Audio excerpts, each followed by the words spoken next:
She said baby by mistake, but his reaction shocked the entire room. Before we start today's story, comment below where you're watching from and hit subscribe if you haven't already. You won't want to miss what's next. The 47th floor of the big, shiny Meridian Tower was full of people working hard. They all looked serious because their jobs were about handling billions of dollars every day. Ilara Vesper, a young woman who was 25 years old, stepped out of the elevator. Her high heels made soft click-click sounds on the shiny marble floor. She wore a neat gray blazer and had her straight hair tied back in a bun. Ilara was smart, kind, and always calm. Her brown skin glowed under the bright office lights. Everyone in the company respected her, even if they didn't say it out loud. She had learned that to survive here, she had to be quiet but perfect at her work. "Morning, Ilara," said Soren from the accounting team. "Good morning, Soren," Ilara said with a small smile. She looked at the clock. Only 7 minutes left before her boss, Mr. Caius Thornfield, had his first meeting with the Tokyo office. 7 minutes for Ilara felt like 7 seconds. She walked toward the big corner office with the glass doors that said Caius Thornfield, CEO. Mr. Thornfield was a man people feared. He was the kind of boss who could make even grown men nervous just by looking at them. He had built his own company, Thornfield Investments, from nothing. Now it was worth billions of dollars. He never said please or thank you. Some people who worked for him quit after only a few days. One lady even cried in the storage room because she couldn't handle him anymore. But Ilara stayed. She had worked for him for 2 whole years. She wasn't scared of him anymore. She saw something human behind his cold, serious face, though no one else did. Her small office outside his room was neat and beautiful. She had a tidy desk, fresh flowers on the window, and a coffee station that she kept clean like magic. Everything was perfect. Then the phone rang. The number on the screen showed his office. It was him. "Good morning, Mr. Thornfield's office," she said kindly while typing on her computer. His voice came through the phone, deep, calm, and cold like winter. He was 38, tall, and very handsome, with dark hair, green eyes, and a strong jaw. He looked like someone who lived for discipline and hard work. Everyone said his suits probably cost more than most people's cars. "Right away, sir," Ilara said. She reached for a file called the Vance contract. But then, oh no, her elbow hit her coffee cup and it started to fall. Trying to catch it, she panicked and said, "Yes, love. I mean, Mr. Thornfield." The word love slipped out before she could stop it. There was silence. A long, scary Ilara froze. Her heart started beating so fast she thought it might jump out of her chest. She looked at her coffee cup in her hand. She had saved it, but her job? Maybe not. Then the phone clicked. He hung up. Ilara stared at the phone. She couldn't believe what she had just said. She had called her boss, the serious, scary Mr. Thornfield, love. No one ever called him that. He was the kind of man who once fired a whole department because they used the wrong kind of paper. She thought fast. Maybe she could apologize, or maybe she should just write a resignation letter. But then she remembered something strange. When she had said love, she thought she heard him take a soft breath. Not angry, more like surprised. Could that be true? 4 minutes had passed. The clock on her screen ticked slowly. Then she heard the elevator ding.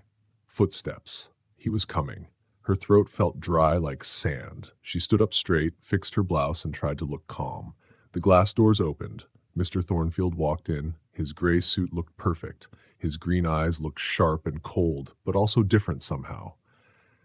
"Mr. Thornfield," she said, trying to sound brave, "I have the Vance file ready." He didn't look at her. He just said, "Conference room." Ilara's heart dropped. The conference room was where people went when they were about to be fired. She picked up the files and followed him. The big room had a long, shiny table, leather chairs, and huge windows that showed all of New York City below. "Close the door," he said. The sound of the door clicking shut was louder than thunder to her. Sir, about what happened on the phone, she began. Sit, he said. She sat far away from him. Her hands shook as she held the papers. He finally turned around to face her. His eyes were softer than usual. Do you know, he asked, how many assistants I've had in the last 5 years? No, sir, she said quietly. 17, he said. Do you know how long the longest one lasted? She shook her head. 3 months. You've been here for 2 years, Miss Vesper. 2 years of handling my calls, my moods, my impossible demands. You've been perfect. Never late, never lazy, never wrong. Alara blinked in surprise. She had never heard him talk like that. So, he said slowly, when you called me, love, I had to ask myself why. The word love made her heart race. It was an accident. I didn't mean to. I was reaching for my coffee. It just slipped out. He tilted his head. Were you thinking about someone else? A boyfriend? Alara's eyes widened. No, I wasn't thinking of anyone. It just happened. Like when people say dear or Han without thinking. It didn't mean anything. Something changed in his face. If she didn't know better, she would have thought he looked disappointed. I see, he said finally. Since it meant nothing, we can pretend it never happened. Yes, sir, she said quickly. It will never happen again. Good, he said, but he didn't leave right away. He just looked at her, with eyes so deep and sharp that she forgot to breathe. The Vance files? He asked. Here, she said, handing them to him. Leave them on my desk, he said, walking away. Then he stopped at the door. And Miss Vesper, he added, his voice softer this time, next time you almost spill coffee, just put the cup down first. Was that a smile on his lips? Before she could be sure, he was gone. Alara sat there, heart racing, wondering what had just happened, because somehow she felt like something between them had changed forever. 3 days later, Alara tried to forget the whole thing. She told herself it was nothing. But then, at 11:47 a.m., Mr. Thornfield appeared at her door holding something she never expected, a cup of coffee. Not his usual black espresso, but a vanilla latte, her favorite. Miss Vesper, he said in his usual calm voice, but it sounded gentler. Yes, Mr. Thornfield, she said, looking up. Alara was sitting at her desk when her boss, Mr. Caius Thornfield, walked into her office. He had rolled up his sleeves, and that surprised her. In 2 whole years of working with him, she had never seen him like that. He always wore perfect suits, with sleeves down and his jacket on. Now she could see his strong arms with a small scar just below his elbow. It felt strange and personal, like she was seeing a side of him no one else saw. The Henderson proposal needs to be fixed before the board meeting, he said seriously, placing a coffee cup on her desk. I thought you might need this. Alara stared at the cup. Sir, she said softly. Coffee, he repeated. You drink coffee? I brought coffee. You brought me coffee? She said, surprised. A little pink color rose up his neck above his tie. The coffee machine in my office was making noise. This was convenient. Alara knew that was not true. His coffee machine was very expensive and always worked. And even if it broke, there were 4 other coffee stations in the building. He didn't need to walk all the way downstairs to get her a cup. Thank you, she said politely, wrapping her hands around the warm cup. She took a sip. It was exactly how she liked it, extra vanilla, light foam, a little cinnamon. He couldn't have known that unless he had been paying attention to her. The Henderson proposal, he repeated, but he didn't move away. Instead, he looked at the small plant sitting beside her computer. Is that new? He asked. The plant? No, she said. It's been there for months. Months, he repeated slowly, like the word was new to him. I hadn't noticed. Alara almost smiled. Mr. Thornfield noticed everything. He could find a tiny mistake in a 50-page paper. How could he not notice a little plant for months? Unless he was lying again. It doesn't need much care, Alara said. Just water and sunlight, like you. Her words hung in the air. She froze. Why did she say that? He looked at her, his green eyes intense. Her heart beat faster. Sir, she said quickly, trying to fix her mistake, I mean, it's efficient and easy to care for, like your work style. Oh, he said quietly.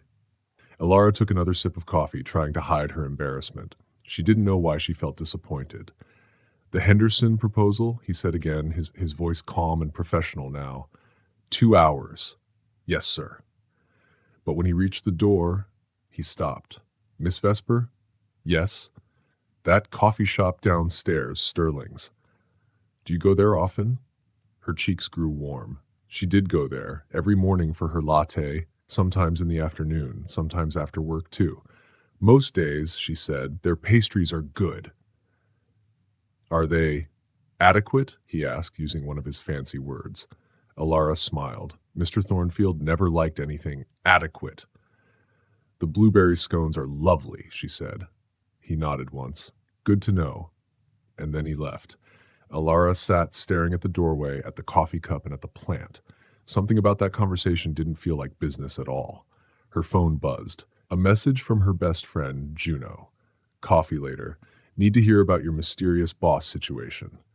Alara smiled and typed back. Can't today. Things are complicated. Complicated? How? Did he fire someone? Are you job hunting again? Alara hesitated. How could she explain that her cold, serious boss had brought her coffee, asked about pastries, and looked at her in a way that made her heart flutter? No job hunting, she typed finally. Just busy. You're being weird. I'm bringing wine to your apartment tonight. Before Alara could reply, her computer beeped. It was an email from Mr. Thornfield sent exactly 43 seconds ago. Subject, Henderson proposal. Miss Vesper, please review the attached revisions. Also, I've scheduled a working lunch in my office at 1 p.m. to discuss implementation strategies. I'll have Sterling's cater. DW, she read it once. Then again. Then again. He had never scheduled a private lunch before, never ordered food from Sterling's, and never signed his emails with just his initials, DW. Alara looked at the coffee cup again, the plant, the email. Something was changing. Her phone buzzed again, definitely bringing wine and chocolate. You sound like you need both. Alara sighed. Maybe Juno was right, because suddenly her calm, simple life didn't feel calm at all. At exactly 1 p.m., Alara knocked on Caius's office door, her tablet in her hands, her heart racing. Come in, he said. His office looked different. The big wooden desk was clear, and by the window stood a small round table set for two, with real plates, forks, and napkins. Caius stood by the window, sleeves still rolled up. Sunlight touched his shoulders, and Alara had to remind herself to breathe. Mr. Thornfield, I may have over-ordered, he said before she could finish. I wasn't sure what you liked. When she looked at the table, she almost laughed. It was covered with food. Salads, sandwiches, soup, scones, and desserts. This is, she said, lost for words. Thorough, he said with a tiny blush. I wanted to make sure there were options. Options. Right. She sat down, and he pulled out her chair like a gentleman. His cologne smelled like cedar and something sweet. He sat across from her. The air between them felt heavy but not bad. The Henderson proposal, she started. Can wait, he said softly. When was the last time you had lunch? What? She blinked. Lunch? Yesterday or Tuesday? It's Thursday, he said gently. She wasn't sure anymore. Eat, he said kindly. Please. The word please made her heart flutter. She took a bite of salad. This is really good. I'm glad, he said, relaxing a little. Miss Vesper, he asked suddenly, can I ask you something? Of course. Why don't you ever take lunch breaks? I do, she said quickly. Granola bars don't count, he said. Sometimes they're protein bars, she smiled shyly. He almost laughed. That's not what I meant. Why don't you stop and rest? I guess I never feel like I can, she admitted. You have high standards, Mr. Thornfield. I don't want to fall short.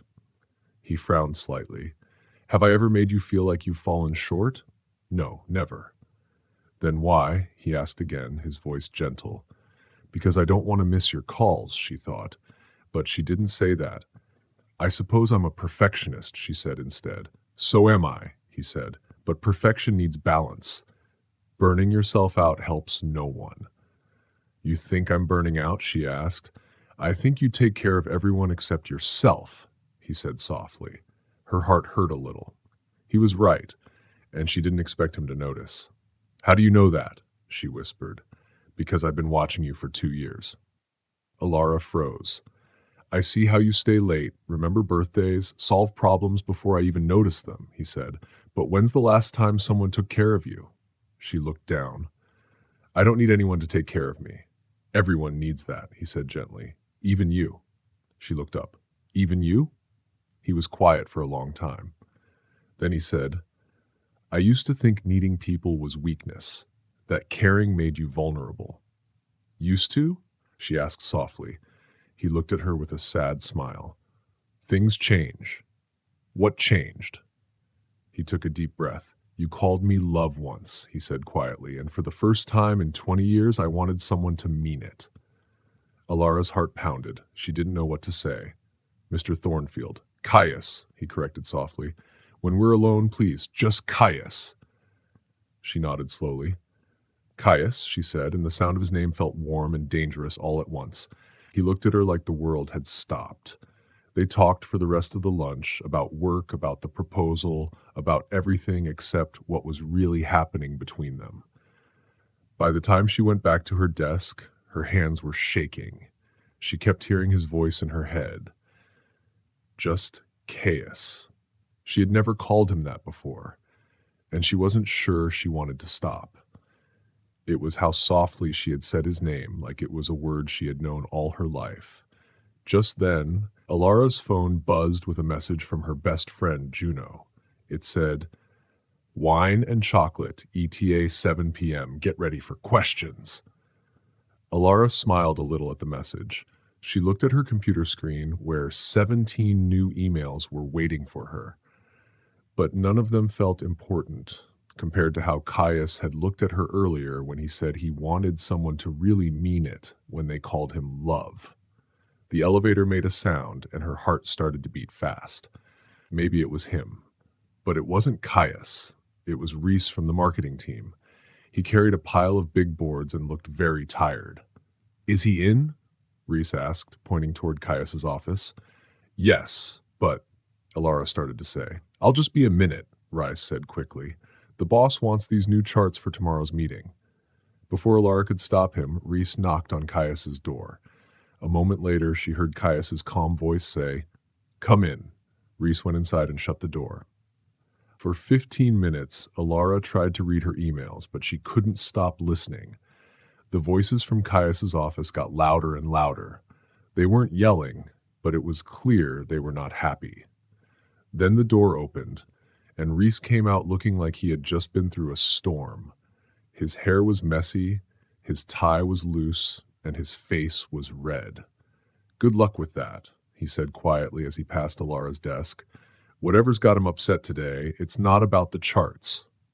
Alara watched Reese leave and then looked toward Caius's office. Through the glass wall, she saw Caius standing with his back to the door, his hands flat on his desk, his shoulders stiff. He didn't move for a long time. Something was wrong. She waited 5 minutes, then 10. When he still didn't move, she took a deep breath, walked to the door, and knocked softly. Mr. Thornfield, is everything all right? She asked. Fine, he said quickly. His voice was short and cold. The warmth she had heard at lunch was gone, but Alara could see he wasn't fine. His body was tight with tension. She held up a folder. The Vance contract needs your signature, she said. Leave it on the desk. Sir, just leave it, he said sharply. The words hurt more than they should have. Just an hour ago, he had asked her to call him by his first name, Caius. Now he wouldn't even look at her. Alara quietly opened the door and stepped inside. What happened? She asked softly. He turned around. His face looked calm and serious, but his eyes looked sad. Nothing that concerns you, Miss Vesper, he said. Miss Vesper, not Alara. That hurt even more. Reese looked upset when he left, she said.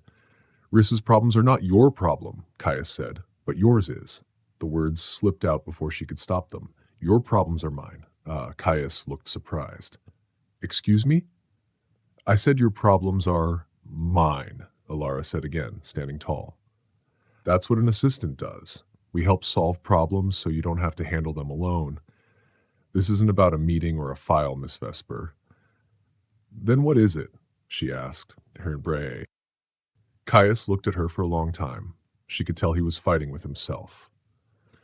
Finally, he sighed and said, "The board. They're questioning my judgment again, about the Henderson deal, about everything." He sat down heavily, like the air had been taken out of him. "They think I'm not focused enough anymore. They say my leadership is weak. They even question my personal life." "Your personal life?" Alara asked quietly. He nodded. "They say I've been different lately, distracted, soft." "That's ridiculous," she said. "Is it?" he asked sadly, walking to the window. "Maybe they're right. I've been making decisions based on things that have nothing to do with money or work." "What things?" she whispered. He didn't turn around. "Like whether my assistant has eaten lunch, whether she's too tired, whether she knows how much she means to me, whether calling someone love by accident might actually mean something." Elara's heart thumped. She walked closer. "Caius, don't," he said quietly. "Don't make this harder than it already is." "Harder?" she asked. "What's hard?" "Walking away from this, from whatever this is between us." Her chest hurt. "Is that what you want, to walk away?" He didn't answer right away.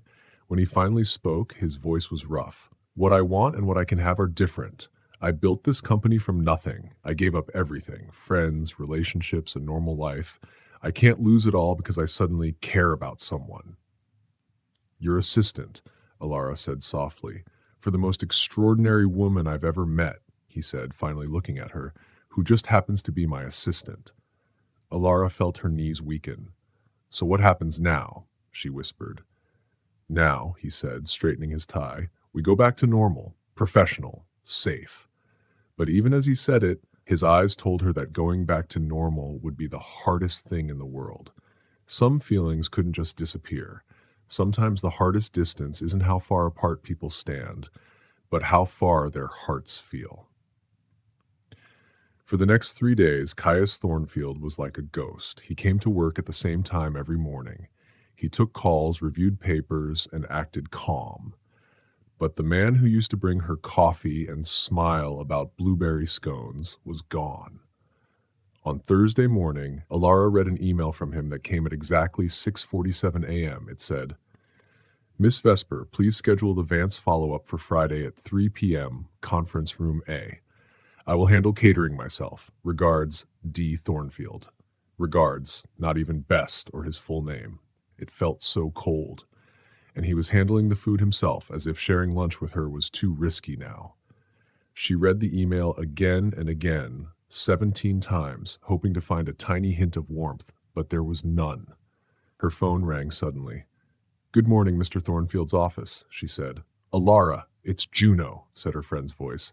"Please tell me you're free for lunch. I'm having a crisis." Despite everything, Alara smiled. Juno Hayes was her best friend from college. The kind of friend who showed up with wine when you were sad and ice cream when you were happy.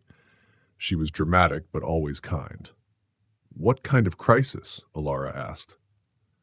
"The kind where my mom asked when I'll marry a nice accountant, and I realized I've been dating an artist for 2 years with no promise of anything." "That kind." "That does sound like a crisis," Alara said, smiling a little. "Exactly. So lunch, that little bistro on 5th? Alara looked at Caius's closed office door. Normally she would have said no, but today something inside her wanted to stop caring so much. "Noon," she said. "I'll meet you there." "Perfect. And Alara, bring details about whatever's been making you sound weird lately. I have theories," Juno said and hung up. Alara sighed. Maybe Juno was right. She had been acting strange, jumping every time Caius's name appeared on her screen, overthinking every email. Maybe she needed this lunch. At 11:58, she knocked on Caius's door. "I'll be going out for lunch," she said. "Fine. Be back by 1:30, came the cold voice from inside. No warmth, no "enjoy your meal." Just rules. The bistro was cozy and cheerful. It was exactly what Alara needed, somewhere far from the glass walls and quiet halls of her office. Juno was already sitting at a corner table, wearing a flowing green dress and a scarf that made her red curls stand out. "You look awful," Juno said as soon as Alara sat down. "Nice to see you too," Alara said with a small laugh. "I mean it. You have that thinking too much face." "What's going on?" Juno asked. "Nothing," Alara said, pretending to look at the menu. "Uh-huh," Juno said. "So it's not about those strange messages you've been sending me? The ones that say things like everything's fine but also terrifying?" "I never said terrifying." "You didn't have to," Juno said, leaning forward. "Alara, tell me the truth." For a moment, Alara thought about lying, but she was tired of keeping it all inside. "I think I might be falling for my boss," she whispered. Juno blinked. Then she grinned so big that half of the cafe turned to look. "Finally! I knew it." "You knew?" Alara said, blushing. "Of course, you've been defending that man since your second week at the job. Every time someone calls him cold or impossible, you look like you want to protect him. And don't even start about his coffee order. You know it better than he does." "That's just me being observant," Alara said quickly. "That's just you being in love," Juno said. "So, does he feel the same?" Alara's heart ached. "It doesn't matter." "Of course it matters," Juno said. "No, it doesn't. Even if he does feel something, it would be wrong. He's my boss. There are rules. I can't risk everything I've worked for." Juno grew quiet. "What aren't you telling me?" Alara sighed. "He brought me coffee and lunch. He asked me to call him by his first name. And for a little while I thought maybe something was happening. But then he changed. Now he acts like nothing happened." "Wait." Juno held up her hand. "He asked you to call him Caius? Caius Thornfield, the man who scares people in meetings, told you to use his first name?" "It wasn't like that," Alara said softly. "It was gentle. Like he was giving me something special." Juno sat back, thinking. "And now he says it was a mistake." "Yes," Alara said. "He said we need to stay professional, and I believed him." Juno leaned forward, eyes fierce. "And what if you didn't? What if you fought for it?" It was a bright afternoon when Alara came back from lunch. Her best friend, Juno, had just told her something she couldn't forget. "Fight for him, Alara," Juno had said. "Fight for what you feel. Don't let your fear stop you." But Alara shook her head. "I can't risk my job, Cass. I worked so hard for this. This company means everything to me." Juno had looked at her with kind eyes. "And what about what your heart worked for?" That question stayed in Alara's mind like a song that wouldn't stop playing. She thought about Caius, her boss. She remembered how he had looked at her when he told her she was extraordinary. She remembered how his voice had broken a little when he said he just wanted someone to really mean it when they called him love. But feelings were scary. Wanting something and having it were not the same. When Alara reached her desk, it was 1:27 p.m. sharp. A big stack of new files sat on her table, all in Caius's neat handwriting. They were marked urgent. "This is my life," she whispered to herself. "My job, my world. I can't throw it all away for love that might not even be real." Just then her computer chimed. An email. From Caius. Subject, quarterly reports. "Miss Vesper, the attached reports require immediate attention. Please finish the Vance analysis by the end of the day and reschedule tomorrow's 10 a.m. meeting with Hartwell Industries. Something has come up. D. Thornfield. P.S. I trust your lunch was satisfactory." Alara stared at that last line. "I trust your lunch was satisfactory." It was just 5 little words, but her heart skipped a beat. Did he mean he was thinking about her while she was gone, or was he just being polite? She was still staring at the screen when her phone rang. "Mr. Thornfield's office. This is Alara Vesper." "Hello," said a clear voice with a soft southern accent. "This is Serafina Vance from Vance Industries. I'm calling about our meeting tomorrow." Alara frowned. "Meeting? I don't see any meeting with Vance Industries on the calendar, Miss Vance. Are you sure?" "Yes," Serafina said kindly. "My father told me Mr. Thornfield called him himself this morning to arrange an urgent meeting." Alara froze. "Caius called himself?" That had never happened before. In 2 whole years, he had never scheduled a meeting without her. That was his rule. Everything went through her. "Let me check," Alara said, trying to sound calm. "What time did he set it for?" 2 p.m. Serafina answered, "My father's flying in from Atlanta just for this." "Of course," Alara said softly. "I'll confirm and call you back soon." After hanging up, Alara sat very still. Something felt wrong. Very wrong. Why would Caius do that without telling her? Was he hiding something? Was he planning to leave? Without thinking too much, she stood up and walked to his office. For once, she didn't knock. She opened the door. "Mr. Thornfield." Caius looked up from his computer, surprised. For a moment, his face looked tired, sad even. But when he saw her, something softer flickered in his eyes. "Miss Vesper," he said quietly, "I wasn't expecting you." "About the meeting you scheduled with Vance Industries tomorrow," she said. "The one you didn't tell me about." He stiffened slightly. "I can handle my own schedule when needed." "In 2 years, you've never done that," she said. "Why now?" "Perhaps it's time I became more self-sufficient," he replied coolly. The words hit her like a slap. Self-sufficient? Did that mean he didn't need her anymore? Was he trying to push her out? "Is that what this is?" she asked softly. "You're trying to get rid of me?" "I'm trying to keep things professional," he said. "By cutting me out completely?" she asked. "Who are you doing this for, Caius? For the company, for your reputation, or for yourself?" He stood up slowly, bracing his hands on the desk. "For both of us." "Don't," she said, stepping closer. "Don't make decisions for me. Don't decide what I can or can't handle. You don't understand what you're asking. Then explain it to me," she said firmly. "I can't," he said, his voice rough and low. "I can't be near you and pretend I don't feel what I feel. I can't watch you being perfect and not want what I shouldn't want." "What things?" she whispered. He closed his eyes like her question hurt him.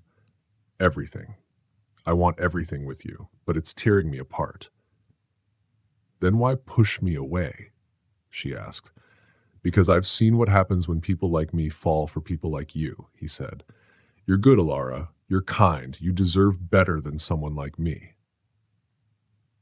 "That's not true," she said gently. "You brought me coffee. You asked if I'd eaten. You said my name like it mattered. That's not the man you think you are." He looked at her sadly. "And look where that got us." "Where did it get us, Caius?" He came around the desk. His green eyes glowed softly as he stood just inches away from her. "It got us here," he whispered. "Pretending we can go back when we both know we can't." "Then don't go back," she said. "Don't pretend. Don't make my choices for me. Tell me what you want." "I want," he began, his voice shaking, "to stop being afraid." "So do I," Alara whispered. The silence between them was heavy, but it felt like something was about to change forever. He looked at her carefully, as if he could read her heart.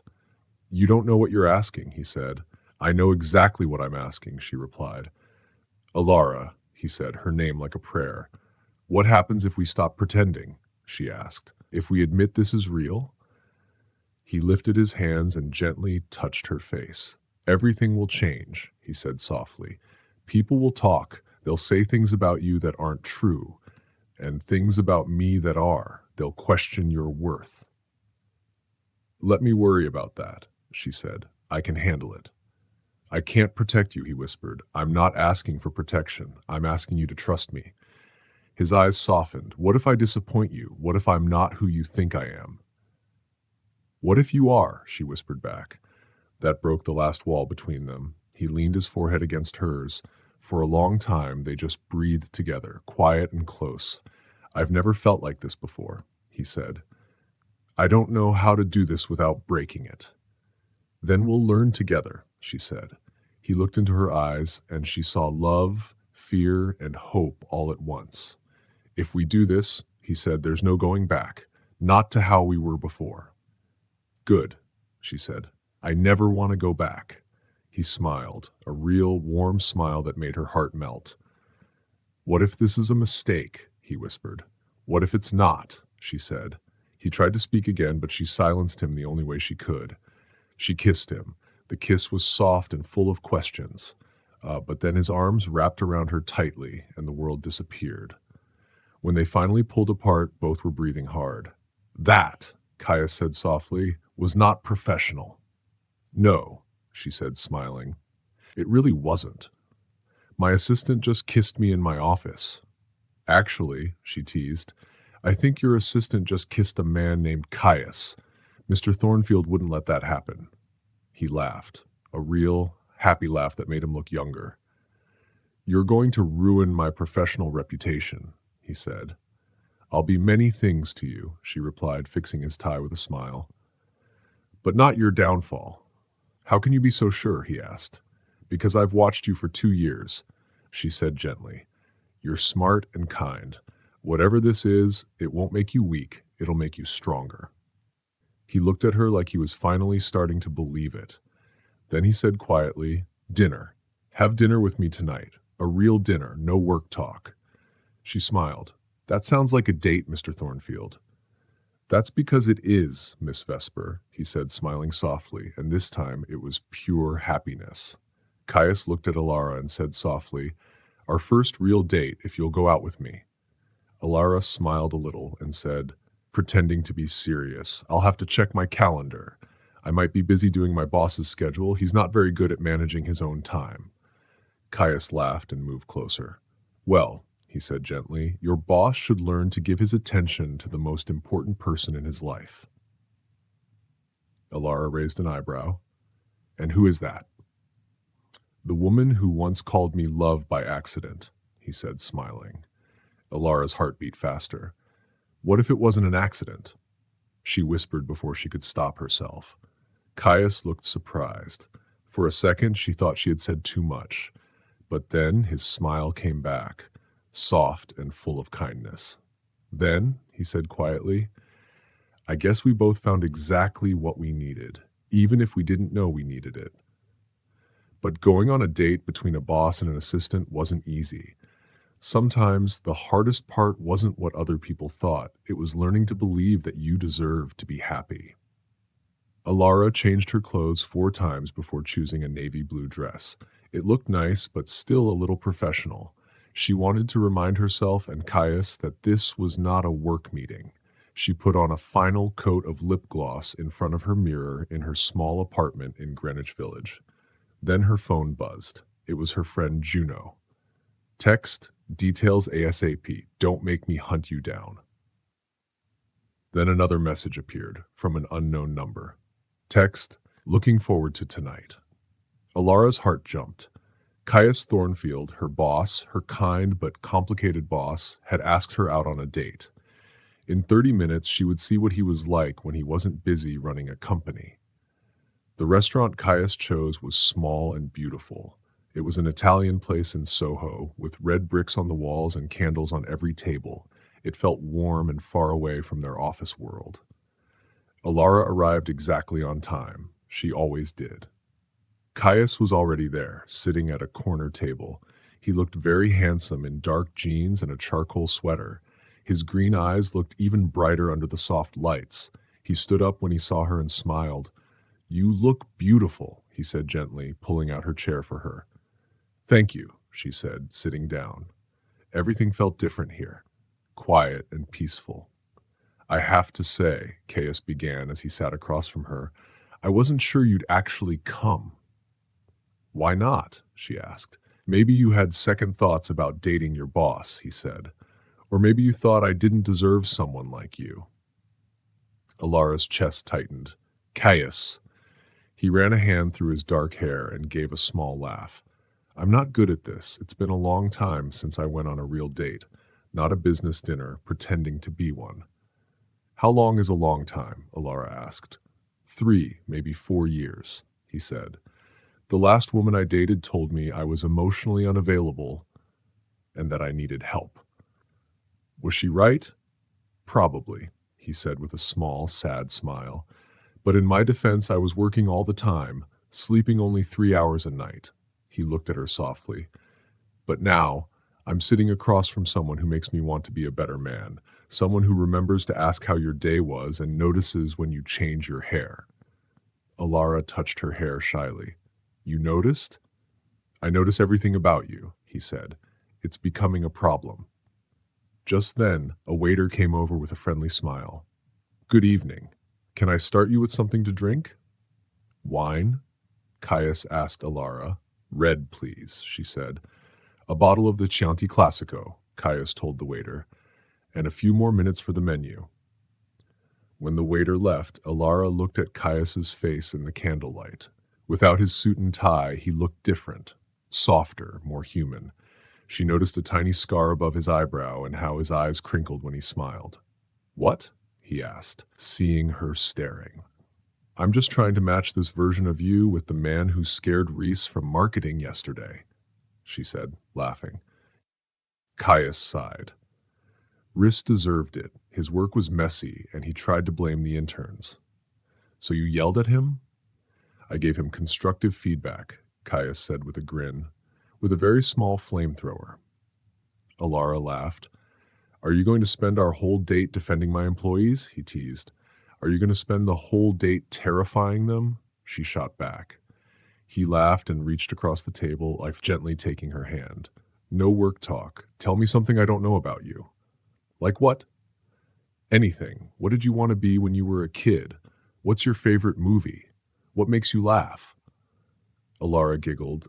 Okay, I wanted to be a teacher. My favorite movie is Pride and Prejudice, the 1995 version, obviously, and I love terrible puns. Caius smiled. A teacher? What kind? Hind. Elementary school, she said. I wanted to help kids learn and feel excited about school. What changed? Alara paused. Reality, I guess. Teaching jobs were hard to find, and I had college loans. Then I got the job at Thornfield Investments. It seemed smart. Do you regret it? Caius asked. She smiled softly. No. If I had become a teacher, I never would have met you. Their wine arrived, and they shared a quiet smile. Your turn, she said. What did you want to be as a kid? Caius's answer made her blink. A carpenter. A carpenter? She repeated, surprised. He nodded. My grandfather built furniture. I used to spend summers in his workshop. I loved turning wood into something beautiful.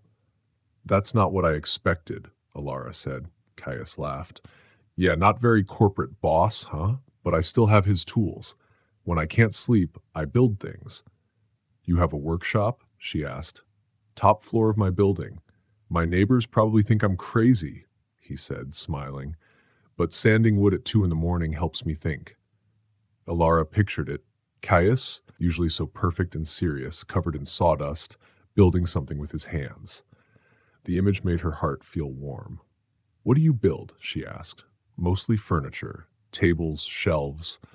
Last year I made a rocking chair, but I never had anyone to give it to. Until now. Alara's heart jumped at his words. Caius smiled softly. But first dates are just the start. Building something real takes more than good intentions and wine. The hardest part isn't falling in love, it's believing you deserve to be loved. 3 weeks later, Alara was happier than she'd been in a long time. 3 weeks of smiles, laughter, and sweet moments between meetings. 3 weeks of coffee that tasted better when Caius brought it. 3 weeks of seeing him as more than a boss, a man who read poetry on Sundays and built furniture on Saturdays. They were careful at work, pretending everything was normal, keeping their love quiet. Everything was perfect until one Monday morning. Alara arrived early at the office, 7:15 a.m., and found Caius already there. But something was wrong. He looked tense, cold. Good morning, she said, putting his coffee on his desk. He looked up, his green eyes full of something she'd never seen before. Hurt. We need to talk, he said in a cold voice. Conference room, now. The walk there felt heavy and scary. Caius didn't look at her once. He stood tall and serious, his hands behind his back like he was preparing for battle. Sit down, Miss Vesper. Miss Vesper, she thought. Not Alara. Caius, what? Sit down, he said sharply. She sat, her hands shaking. How long? He asked. How long? What? She asked, confused. How long have you been giving our secrets to Meridian's competitors? Alara froze. What? Don't act like you don't know, Caius said, his voice hard. 3 deals have failed this month because someone told our competitors what we were planning, and only a few people had access to that information. Caius, I would never. The Henderson proposal, the Vance expansion, the Hartwell acquisition, he said, pacing angrily, all ruined. And you had access to my files, my calls, everything. Her face went pale. You think I'm a spy? I think, Caius said, stopping in front of her, that I've been fooled, Dak, and I was stupid enough to fall for it. Caius, please, you know me. You know I'd never betray you. Do I? He said bitterly. 3 weeks ago, I thought I knew you. But then you started asking about secret deals, coming in early, staying late, all right when these leaks began. Because we were spending time together, she cried. How convenient, he said coldly. You called me love by accident, remember? Maybe it wasn't an accident at all. You think I seduced you for company secrets? I think I don't know what was real anymore, Caius said, his voice breaking slightly. Every word, every touch, I don't know if any of it was true. Alara's heart felt like it was breaking. It was hard for Alara to stop her tears. Her eyes burned, but she didn't want to cry. Not here. Not when Caius was looking at her like she was something bad. The workshop, she said quickly. The rocking chair, your grandpa, the poems. Were all those lies too? Something changed on Caius's for a second. Maybe it was pain or sadness, but it disappeared too fast. Maybe, he said quietly. Maybe I wanted to believe in something so much that I made it up. Or maybe, Alara said, her voice shaking but brave, you're so scared to show your real feelings that you'd rather think I'm lying than believe someone could really love you. The word love filled the room like a bright light.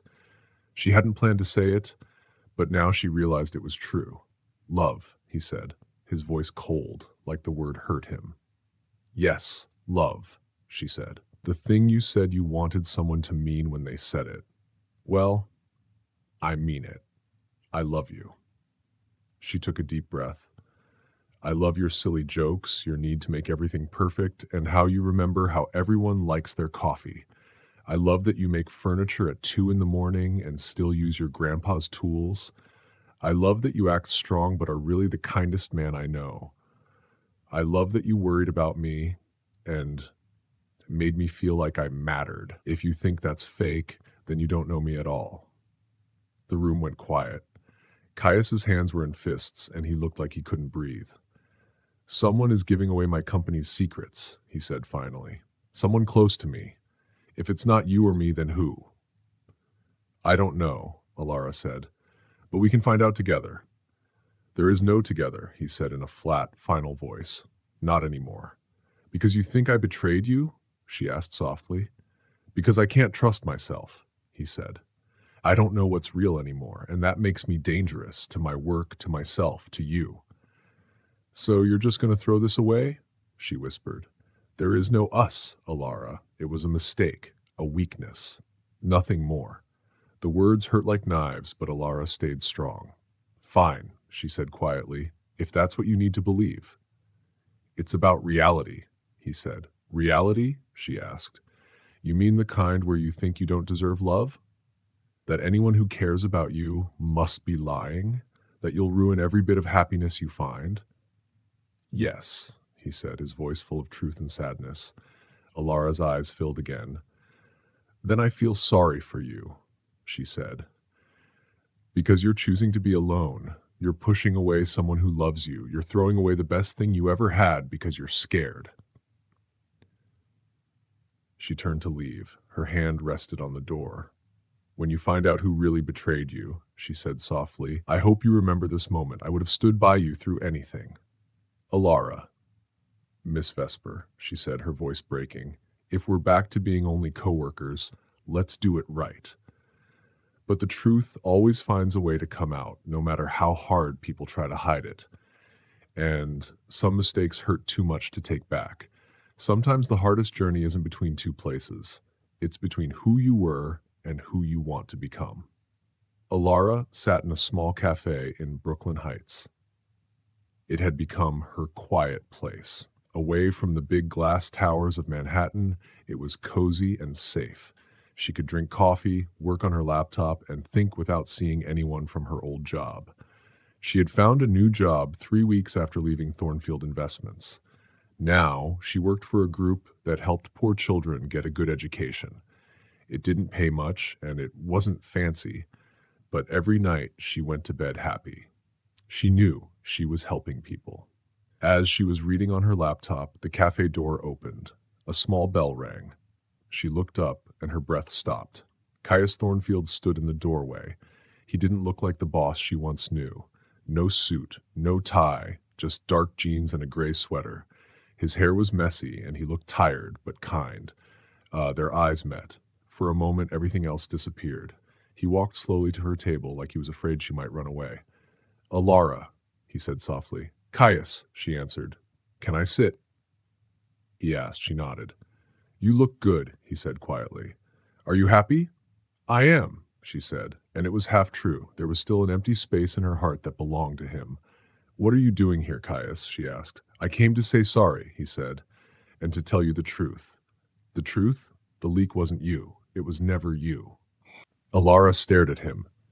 "It was Imogen from accounting," he said sadly. "She was giving secrets to her boyfriend who worked for another company. We caught them 2 months ago." 2 months? Alara said in shock. "You've known for 2 months that I was innocent, and you're only telling me now?" "I wanted to tell you right away. I tried to call, to email, but I realized saying sorry for thinking you were a spy wasn't enough. The real thing I needed to say sorry for was being afraid. Afraid that someone like you could love someone like me." Alara felt her heart ache. "I was scared," Caius said. "So scared that I pushed you away. But I've been learning. I've been going to therapy with Dr. Eris Thorne. She helps people who had tough childhoods. My parents treated love like business deals. It left scars." Alara's eyes softened. "That's good, Caius. Really good." "She helped me see that I always mixed love with control," he said. "I pushed people away not because I didn't care, but because I cared too much. She made me realize that you meant every word you said that day. When you told me you loved me, it was the most honest thing anyone ever said to me, and I threw it away." Alara's eyes filled with tears. "I'm not the same man who accused you," he said. "I'm not asking you to trust the old me. I'm asking you to trust who I'm becoming." "And who is that?" she asked. "Someone who knows love isn't weakness, that being open isn't losing, that the bravest thing you can do is tear down your walls for the right person." He took out a small wooden box and placed it on the table. "What's this?" "Open it," he said. Her hands shook as she lifted the lid. Inside was a beautiful ring, a shiny diamond on a handmade band with tiny carved patterns. "You made this," she whispered. "In my grandpa's workshop," he said. "It took me 4 months to get it right. 4 months of working, thinking about you, wishing I could see you again." "Caius, I love you, Alara Vesper," he said. "I love your kindness, your courage, and how you believe in people. I love that you never gave up on me. I love you." Tears rolled down her face. "I love you too. I never stopped." "I don't deserve another chance," he said, "but if you'll let me, I'll spend my life proving I'm worthy of your love. Will you let me?" "What are you asking, Caius?" "I'm asking you to marry me," he said, "to build a life with me, to take a chance on me. I've learned that the only thing scarier than being open is living without you." The cafe seemed to fade away. Alara looked at the ring, then at him. "The rocking chair," she said suddenly. "What?" "You said you made a rocking chair but had no one to give it to." Caius smiled softly. "It's in the nursery." "The nursery?" she asked, confused. "The one I built in my apartment a month ago, just in case, just in hope." Fresh tears fell from her eyes. "You built a nursery?" "Yes," he said. "I built a future, a home with rocking chairs, bookshelves, and a table where we can eat breakfast together every day." He took her hands. "But it means nothing without you." He looked straight into her eyes. "Marry me, Alara. Let me spend my life calling you love and meaning it every single time." Alara looked at the ring, his trembling hands, and the hope shining in his eyes. 6 months ago he had chosen fear. Today he was choosing her. Yes, she whispered. Yes, I'll marry you. I'll take a chance on us. Tears and laughter mixed in her voice. But one promise. Anything, he said quickly. The next time you're scared or think you don't deserve happiness, talk to me. Don't push me away. Don't decide for both of us. Just talk. I promise, he said, his voice full of love. I'll choose you every day, even when it's hard, especially when it's hard. He slipped the ring on her finger and kissed her. And in that moment, Alara knew that real love wasn't about perfect people. It was about two hearts learning, healing, and choosing each other again and again. Sometimes, the greatest love stories start with small accidents. A simple word, love, can change everything. Alara and Caius' story reminds us that love is brave, forgiveness is powerful, and even broken hearts can find their way home again. So remember, true love means trying, trusting, and never giving up. Do you believe some mistakes are really just destiny in disguise? Share your thoughts in the comments. Thank you so much for listening to this story. Please like, comment, and subscribe so we can keep sharing more stories about love, hope, and second chances. See you next time.